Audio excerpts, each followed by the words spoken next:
தமிழ்நாட்டில் 500 அரசு பள்ளிகளை தனியாருக்கு தாரை வைப்பதாக அன்புமணி கம்யூனிஸ்ட் கட்சி நிறைய கண்டனம். அது அண்ணன் கேபி அண்ணனுடைய அறிக்கையை நான் பார்த்தேன். நான் அது தவறான புரிதல்னு நான் சொல்ல முடியும். பள்ளிக்கல்வித்துறை அமைச்சர் அன்பு சகோதரர் மகேஷ் பொய்யாமொழி அவர் என்ன சொல்லியிருக்கிறார்னா, கிட்டத்தட்ட 500 அரசு பள்ளிகள் பொறுத்த வரைக்கும் அவங்களுக்கு தனியார் பள்ளிகள் மூலியமாக சில வசதிகள், கட்டமைப்பு வசதிகள் செய்து தரப்படும் சொல்லியிருக்கிறார். அதே வேளையில் அந்த அரசு பள்ளிகளுடைய அடிப்படைத்தன்மைகள், அரசு பள்ளிகளோட அடிப்படைத்தன்மை என்னென்னா, சாதாரண ஏழை எளிய குடும்பத்து பிள்ளைகளுக்கு கல்வி அது கிடைக்கிறதுக்காண்டி அரசு பள்ளிகள், அதுக்குண்டான அடிப்படைத்தன்மை மாற போகிறது கிடையாது. அவங்களுடைய அது ஃபீஸ் ஸ்ட்ரக்சர்லேயோ இல்லாட்டி வேறு எதுலேயுமே அது சேஞ்சஸ் இருக்காது. இந்த தனியார் பள்ளிகள் மூலமாக அதை தத்தெடுக்கிறதுங்கிறது அந்த அரசு பள்ளிகளுக்கு தனியார் பள்ளிகளுக்கு நிகராக அந்த கட்டமைப்புகளை உருவாக்குறதுக்கு உண்டான ஒரு முயற்சியாக தவிர, இந்த அரசு பள்ளிகளை தனியார் பள்ளிகளுக்கு நிகராக அல்ல அது மாதிரி ஃபீஸோ ஹையர் ஃபீஸோ மாற்றுறதுக்கு உண்டான எதுவுமே கிடையாது. தவறான புரிதல் இது. நான் இன்னைக்கு பத்திரிகையில் நான் படிச்சிருந்தேன். நான் படிச்சுட்டு பொறுத்த வரைக்கும் இது முழுமையாக நான் அதில் அதே சகோதரர் அண்ணாமலை என்ன சொல்லியிருக்கிறாருன்னா, வருஷத்துக்கு இந்த கல்வித்துறைக்கு கிட்டத்தட்ட 44,000 கோடி அரசு ஒதுக்குறாங்க. அதே வேளையில் அந்த கடன் ஆண்டுதோறும் கல்வித்துறைக்கு 1 லட்சம் கோடி வாங்குறாங்க. இந்த பணம்லாம் எங்கே போச்சுன்னு கேட்குறாரு சகோதரர் அண்ணாமலை. உங்களுக்கு தெரியும், கிட்டத்தட்ட 37,000 அரசு பள்ளிகள் இருக்குது, கிட்டத்தட்ட 8,000 அரசு உதவி பெறும் பள்ளிகள் இருக்குது, எத்தனை லட்சக்கணக்கான ஆசிரியர்கள் இருக்கிறாங்க, எவ்வளோ ஆண்டுதோறும் எவ்வளோ செலவாகுது. அதுவும் இல்லாமல் நம்முடைய பள்ளிக்கல்வித்துறையை பொறுத்த வரைக்கும் ஒரு சிறந்த அமைச்சர். நான் கூட்டணி இருக்கிறக்காண்டி சொல்லலை, நான் தமிழ்நாட்டுடைய வரலாறுலேயே தமிழ்நாட்டுடைய சிறந்த பள்ளிக்கல்வித்துறை அமைச்சர்னால் நம்முடைய சகோதரர் அன்பு மகேஷ் பொய்யாமொழியை சொல்ல முடியும். அவருடைய முதலமைச்சர் அண்ணன் தளபதிகளுடைய வழிகாட்டுதலில் பல சிறப்பு திட்டங்கள், புதுமை பெண் திட்டமாக இருக்கட்டும், தமிழ் புதல்வன் திட்டமாக இருக்கட்டும், பல்வேறு திட்டங்களை கொண்டு இன்னைக்கு இந்தியாவிலேயே பள்ளிக்கல்வித்துறை பொறுத்த வரைக்கும் தமிழ்நாடு பொறுத்த வரைக்கும் சிறந்த ஒரு முதன்மை மாநிலமாக இருக்கு. ஆனால் இதுக்குண்டான உங்களுக்கு பள்ளிக்கல்வித்துறை மாத்திரம் கிடையாது. இன்னைக்கு தமிழ்நாட்டுக்கு வழங்கப்பட வேண்டிய நிதி, அது பேரிடர் நிதியாக இருந்தாலும் கூட வர்றது கிடையாது.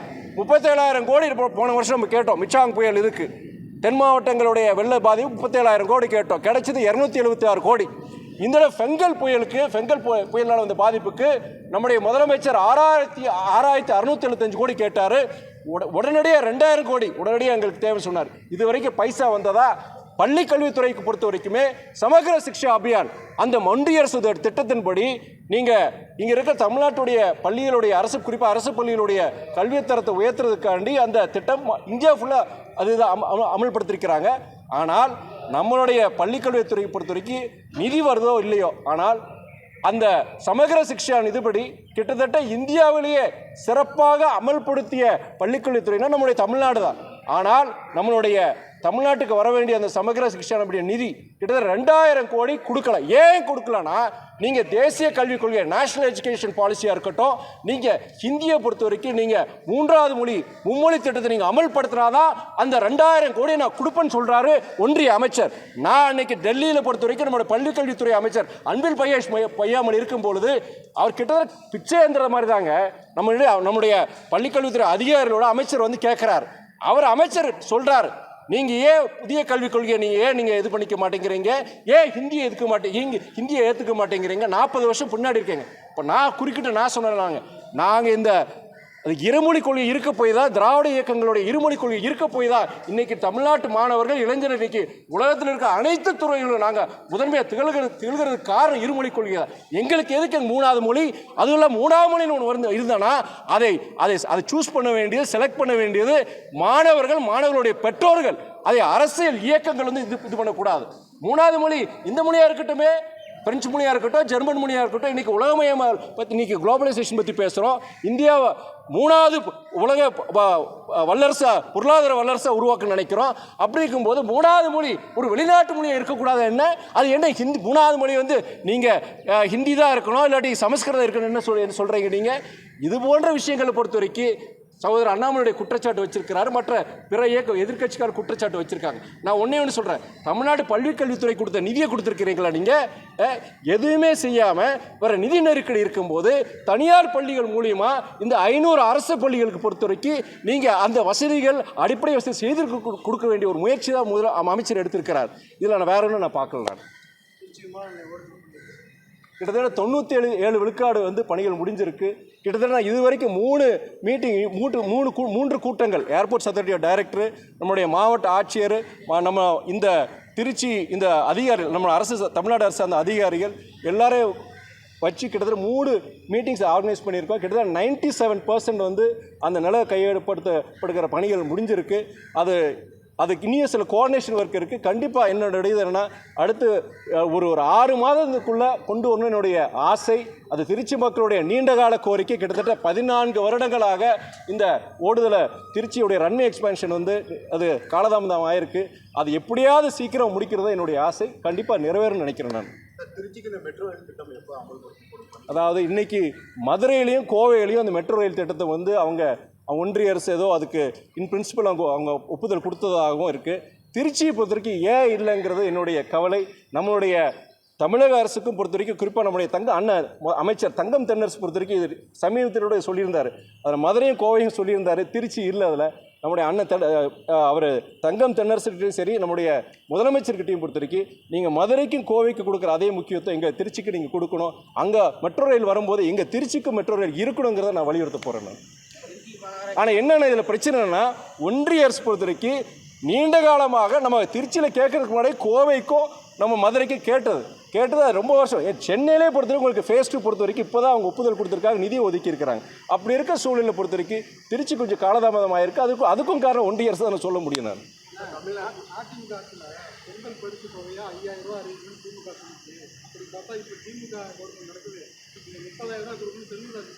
அதாவது அண்ணன் செல்லூர்ராஜ் பொறுத்த வரைக்கும் நான் தயவுசெய்து சீரியஸ் எடுத்துக்காதீங்க. அவரை நீங்கள் நியூ இயர் ஜோக்காட்டி அதை சொல்கிறீங்க நீங்கள். தமிழ்நாட்டில் பெண்களுக்கு பாதுகாப்பே இல்லை, திமுக அரசு உடனடியாக அகற்றும் சொல்லி அண்ணாமலை, நடிகர் விஜய் எல்லாமே சொல்லியிருக்காங்க. அது பெண்கள் பாதுகாப்பு பற்றி பேசுகிறதுக்கு வந்து பாஜக தலைவர்களுக்கு எந்த அருகதையும் கிடையாது. நீங்கள் நேஷனல் கிரைம் ரெக்கார்ட்ஸ் பியூரோ போய் பாருங்கள். நீங்கள் தேசிய குற்றங்களுக்கு உண்டான ஒரு ஆவணம் இது இருக்குது, அது எவ்ரி இயர் அவங்க இது பண்ணுறாங்க. அதுபடி பார்க்கும் பொழுது குற்றங்கள் அதிகமாக பெண்களுக்கு குற்றங்கள் நடக்கிறது, பெண்களுக்கு எதிரான குற்றங்கள் நடக்கிற அதிக மாநிலம் உத்தரப்பிரதேச கிட்டத்தட்ட கடந்த 3 முறை ஆட்சியில் இருக்கிறது யாரு? அங்கே பாஜக தான். அங்கே பெண்களுக்கு இந்தியாவோட அதிகமாக பெண்களுக்கு எதிரான குற்றங்கள் பாலியல் வன்முறையாக இருக்குது, அங்கே தான் நடக்குது. அங்கே டெல்லியை பொறுத்த வரைக்கும் நீங்கள் ஒன்றே ஆம் ஆத்மின்னு நினைக்க வேண்டாம். டெல்லியை சட்டம் ஒழுங்கு யார் கையில் இருக்குது? அங்கே இருக்கிற நம்முடைய பாஜக கிட்ட தான் இருக்குது. நாட்டினுடைய தலைநகரிலே பொறுத்தவரைக்கும் அங்கே எந்த பாதுகாப்பு கிடையாது. கிட்டத்தட்ட ஒரு காலத்தில் பாம்பே அண்டர்வேர்ல்டு சொல்லுவாங்க, பாம்பேவுடைய தாதாக்களை பற்றி சொல்லுவாங்க. அது கிட்டத்தட்ட அது 20 வருஷம் முன்னாடி ஒழிச்சிட்டாங்க. ஆனால் இன்னைக்கு அதே தாதாயிசம் கேங்ஸ்டரிசம் வந்து இன்னைக்கு டெல்லிக்கு வந்திருக்கு. வாரத்துக்கு ஒரு துப்பாக்கிச்சூடு. இந்த போன வருஷம் 2024 மாத்திரம் கிட்டத்தட்ட 100க்கும் மேற்பட்ட பள்ளிகளுக்கு வந்து வெடிகுண்டு மிரட்டல்கள் வந்துட்டு இருக்கு. நாட்டுடைய தலைநகரத்திலே பாதுகாப்பு கிடையாது. பட்ட பகல சுடுறது, குண்டு வைக்கிறது சரி நடந்துட்டு இருக்கு. நீங்க சொல்ற பாலியல் வன்முறையை பொறுத்த வரைக்கும் உத்தரப்பிரதேஷ் பாஜக ஆளும் உத்தரப்பிரதேசம் ஜாஸ்தியா இருக்கு. தமிழ்நாட்டில் நடந்தது வந்து மிக மோசமான ஒரு தப்பு. அது இனிமே அந்த மாதிரி தப்பு நடக்காத மாதிரி நம்முடைய முன்மாதிரியா அரசு வந்து நடவடிக்கை எடுக்க நம்பிக்கை இருக்கு. அது சம்பந்தப்பட்ட நபர் தப்பு நடந்து 5 மணி நேரத்துக்குள்ள அவங்க கைது பண்ணியிருக்கிறாங்க. அது திமுக நபர் அப்படின்னு குற்றச்சாட்டு வைக்கிறாங்க. திமுக நபருக்கு உண்டான அவர் அடையாளம் ஐடி கார்டு எதாவது காமிச்சிருக்காங்களா? அதாவது எதிர்கட்சிகளை நீங்கள் ஊடகவியாளர்கள் எதாவது பண்ணியிருக்காங்களா? தப்பு செய்கிறவங்க பல பேர் இன்னைக்கு பார்த்தீங்கன்னா இந்த மாதிரி ஒரு அரசியல் தலைவர்கள் இயக்க தலைவர்கள் வரும்போது கூட இருந்து ஃபோட்டோ எடுத்துக்கிற அந்த ஃபோட்டோ எடுத்து போட்டுக்க இன்னாருக்கு தெரியும் சொல்கிறது. அதனால் வந்து அவர் புகைப்படத்தை வச்சு ஒரு 4 புகைப்படத்தை வச்சுட்டு அவருக்கு நெருக்கமானவர் இந்த கட்சியை சார்ந்தவங்க நம்ம சொல்ல முடியாது. என்னை பொறுத்த வரைக்கும் ஒரு வளர்ந்த நாடுகளிலே தவறுகள் நடக்குது, இந்த மாதிரி குற்றங்கள் நடக்குது. வளரும் இந்தியா போன்ற நாடுகளில் தவறுகள் இந்த ஆட்சியில் நடக்கதான் செய்யுது. ஆனால் தவறுகள் நடக்கும்போது சம்பந்தப்பட்ட நபர்கள் கைது பண்ணியிருக்காங்க, நடவடிக்கை எடுத்திருக்கிறாங்க. போன ஆட்சியில் அது இருந்ததாங்க கிடையாது. உங்களை போன்ற பத்திரிகையாளர், ஊடகவியலாளர், எதிர்கட்சிக்கார் ரோட்டுக்கு வந்து பிறகு நடவடிக்கை எடுத்தாங்க. இதுதான் இந்த ஆட்சிக்கும் போன ஆட்சிக்கும் ஒரு வித்தியாசம் சொல்லுவேன் நான். நன்றி.